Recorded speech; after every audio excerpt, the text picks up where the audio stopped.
નમસ્કાર મિત્રો. આજે એવા લોકોની વાત કરવી છે કે જેની પાસે શબ્દોની માયાજાળ અને વાચાળતા સૌથી વધારે હોય, અને એવા બે વ્યવસાયવાળા લોકો છે. એક આધ્યાત્મિક વ્યવસાયવાળા જે પોતાની જાતને સંત કહેવડાવે છે, ભગવાન કહેવડાવે, મહારાજ કહેવડાવે, બાપુ કહેવડાવે, અને બીજા રાજકારણીઓ.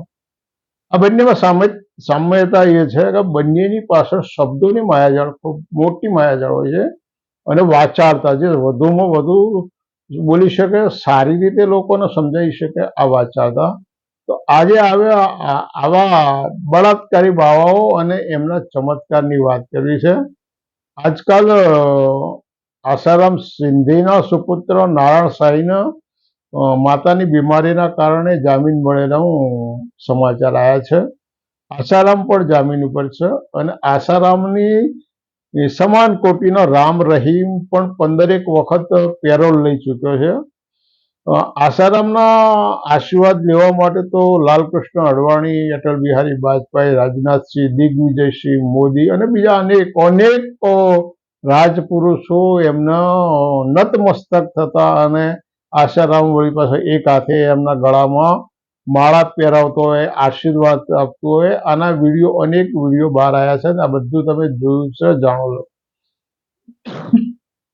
રામ રહીમ અને આસારામ બંનેની બાબતોમાં, બંનેના વ્યક્તિત્વમાં, એમના વ્યવહારની અંદર કેટલીક બાબતોની સામ્યતા છે.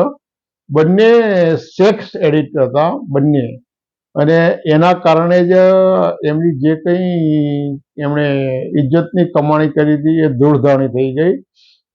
બંને કાનૂનની દ્રષ્ટિએ બળાત્કારના આરોપી પુરવાર થયા છે, હત્યાના આરોપી પુરવાર થયા છે. લોકોની શ્રદ્ધા અને લાગણીઓ સાથે એમણે ખૂબ મોટો ખિલવાડ કર્યો છે. બંને બાવાઓએ વૈભવી જીવન જીવવામાં પણ એમણે કોઈ પણ અબજોપતિની સરખામણી એમની કરતાં પણ વધારે વૈભવી જીવન જીવ્યા છે. કોર્પોરેટ કંપનીઓ કરતાં પણ સવિશેષ આર્થિક ઉપાર્જન કર્યું છે. કોર્પોરેટ કંપનીઓ કરતાં પણ સવિશેષ આર્થિક ઉપાર્જન કર્યું છે, અને લાખોથી પણ વધારે, કરોડ કહી શકીએ તો પણ અતિશયોક્તિ ના કહેવાય, એવા લોકોની એમણે અનુયાયી વર્ગ ઉભો કર્યો છે. બંનેની ધરપકડ સમયે લાખો લોકોએ દેખાવો કર્યા, અને રામ રહીમની ધરપકડ વખતે તો ઘણા બધા લોકોના મૃત્યુ થયા. છતાં ગંભીર પ્રશ્ન એક છે, આટલું બધું સામ્રાજ્ય હોય, એમની પાસે લાખો અનુયાયીઓ હોય, એમની પાસે અબજો રૂપિયાની સંપત્તિ એમણે ભેગી કરી છે. આસારામના તો 400 કરતાં વધારે આશ્રમો દેશ વિદેશમાં છે. એવા જ રામ રહીમના પણ ઘણા બધા એના ડેરાઓ છે. આટલું બધું સામ્રાજ્ય ભેગું કર્યું હોય, લાખો લોકોને ધ્યાન, યોગ, સાક્ષાત્કાર, મોક્ષ, દુઃખ દર્દ દૂર કરવાના, મોક્ષ અપાવવાના, અને બીજા ઘણા બહાનાઓ, જુદા જુદા વાયદાઓ કરી રાજનેતાઓ અને આમ જનતાને એમણે નમાવ્યા છે. એમને ચમત્કારો બતાવવાના, અથવા તો કંઈક એમને સુખી કરી નાખવાના, એમને કંઈ સિદ્ધિ પ્રાપ્ત થાય એવા સેંકડો વખત ઠાલા આશ્વાસનો આપ્યા છે. અને આટલી બધી દેવી શક્તિ પ્રાપ્ત કરી હોય, એમની પાસે આટલા બધા ચમત્કાર હોય, એમને આટલું બધું જે સામ્રાજ્ય પેદા કર્યું, એની પાછળ પોતાનું કોઈક સામર્થ્ય છે અથવા સિદ્ધિ છે, એવું લોકોના મગજમાં ઠસાયું હોય. પરંતુ વાસ્તવિકતા તો એ છે કે લોકોને મૂર્ખ બનાવી, લોકોની ભોળી ભાળી લાગણીઓનો દુરુપયોગ કરીને આ બધું સામ્રાજ્ય પેદા કર્યું. વાસ્તવિકતા એ વાસ્તવિકતાને એ લોકોએ પોતાની દેવી શક્તિમાં ખપાઈ છે. પરંતુ પ્રશ્ન એ થાય છે કે જો એમની પાસે આટલી બધી દેવી શક્તિ હતી, ચમત્કારો હતા, એમની પાસે એવું વિશાળ જ્ઞાન હતું, એવું બ્રહ્મ જ્ઞાન હતું, એટલી બધી મહાન શક્તિઓ હતી, તો જ્યારે ફરિયાદી મહિલાઓ ફરિયાદ કરવા તૈયાર થઈ, તો એમના મગજને એક કેમ બદલી ના શક્યા, એને પ્રભાવિત કરી ના શક્યા? સૌથી પહેલો સવાલ. પછી ફરિયાદ લેનાર પોલીસ અધિકારીઓ, જે પોલીસ સ્ટેશનની અંદર જ્યાં ફરિયાદો નોંધાય, બંને રામ રહીમ અને આસારામની વિરુદ્ધમાં જ્યાં ફરિયાદ લખનાર પોલીસ અધિકારીના મગજને કેમ ડાયવર્ટ ના કરી શક્યા?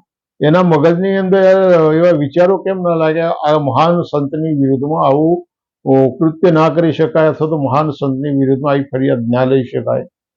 ફરિયાદ નોંધાયા પછી જે અધિકારીઓ તપાસ કરી, એ અધિકારીઓનો અબજો અબજો રૂપિયાની લાંચ આપવા માટેના પ્રયાસો થયા.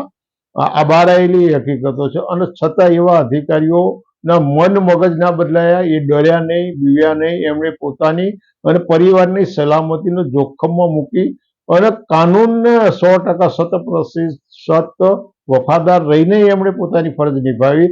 તો એવા તપાસ કરનારા અધિકારીઓને કેમ એ પ્રભાવિત કરીને એમના મન મગજ ના બદલી શક્યા?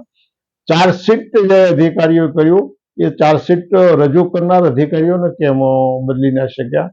ન્યાયતંત્રના કઠેડાની અંદર ન્યાયતંત્રના જે રક્ષકો હતા અને એની સમક્ષ અનેક વખત એમણે હાજર થવાનું થયું. સાથે સાથે ફરિયાદી પક્ષના વકીલો હતા. તો આ બધાને પ્રભાવિત કરી અને કેમ એમની દલીલો ન બદલાઈ શકી સામેવાળાની? અથવા તો જે ન્યાયના કઠેડામાં બેઠેલા હતા, ન્યાયના રક્ષકો, એવા માનનીય ન્યાયાધીશોના મગજને કેમ પ્રભાવિત કરી અને એમને ફેસલા લેવા માટે એમને કેમ બદલી ના શક્યા? અને આ બધા જ ફરિયાદ કરનારા, ફરિયાદ નોંધનારા, પછી તપાસ કરનારા, જુદા જુદા પુરાવા એકત્ર કરનારા, જુદા જુદા જુબાનીઓ આપનારા અને ન્યાય તોડનારા, આ બધાઓનો અને એમના પરિવારના શારીરિક રીતે, માનસિક રીતે, આર્થિક રીતે આમનામાં જો શક્તિ હતી તો કેમ એમને તોડી ના નાખ્યા? આ બંને કહેવાતા બાવાઓની અંદર મહાન ચમત્કારી શક્તિ હતી, દેવી શક્તિ હતી. એમની પાસે એવું કોઈ મહાન સામર્થ્ય હતું. તો જ્યાંથી જ્યારે ફરિયાદ નોંધાઈ, ફરિયાદ નોંધી, તપાસ કરી, પુરાવાઓ એકત્ર કર્યા, સાક્ષીઓને ભેગા કર્યા, સાક્ષીઓ જુબાની આપી અને ન્યાયતંત્રે ન્યાય તોડ્યો. એ આ બધું કરનાર, પોતાની ફરજના ભાગરૂપે કરવાવાળા અને એના પરિવારજનોને પ્રભાવિત કરીને એમનો શારીરિક, માનસિક, આર્થિક રીતે કેમ ન તોડી શક્યા? એટલે આખી ઘટના એવું પુરવાર કરે છે આ બે બાવાઓનો સંદર્ભમાં કે એમની પાસે કોઈ પણ પ્રકારની દેવી શક્તિ નહોતી, એમની પાસે કોઈ સાધના નથી, એમણે એવું કોઈ દેવી પરિબળ નહોતું પેદા કર્યું અથવા તો નહોતું, પરંતુ એમની પાસે માત્ર ને માત્ર વાણીનો વ્યવસાય હતો. શું? વાણીનો વ્યવસાય હતો. બીજા શબ્દોને એમ કહી શકાય કે એમની પાસે વાણીનો વ્યભિચાર હતો અને વાચાળતા હતી. એ વાચાળતા અને શબ્દોની માયાજાળ, શબ્દોની આધ્યાત્મિક બાબતોમાં શબ્દોની એટલી બધી માયાજાળ છે અને એ માયાજાળના કારણે એ લોકોને ઉન્માદમાં આવી અને એમની લાગણીઓ સાથે ખેલ કરવામાં આવે છે. મિત્રો, આથી વિશેષ કંઈ આ લોકોમાં નહોતું અને એ આટલી લાંબી સફરમાં આખી દુનિયાએ જોયું છે. એટલે તમારે જોવા જેવું અને વિચારવા જેવું છે કે આવા બાવાઓના અને હવે જે આવા બીજા નવા આવે એના પ્રલોભનમાં ના આવીએ અને સભાનતા કેળવીએ. મિત્રો, આટલી અહીંથી વાત પૂરું કરું છું, પણ સાથે એક વસ્તુ, આ સામાજિક સભાનતા, કાનૂની સભાનતા માટે જરૂરી છે. માટે તમારા મિત્રોને પણ આ વિડીયો શેર કરો, લાઈક કરો, શેર કરો, કોમેન્ટ કરો અને યોગ્ય લાગે તો સબસ્ક્રાઈબ કરો.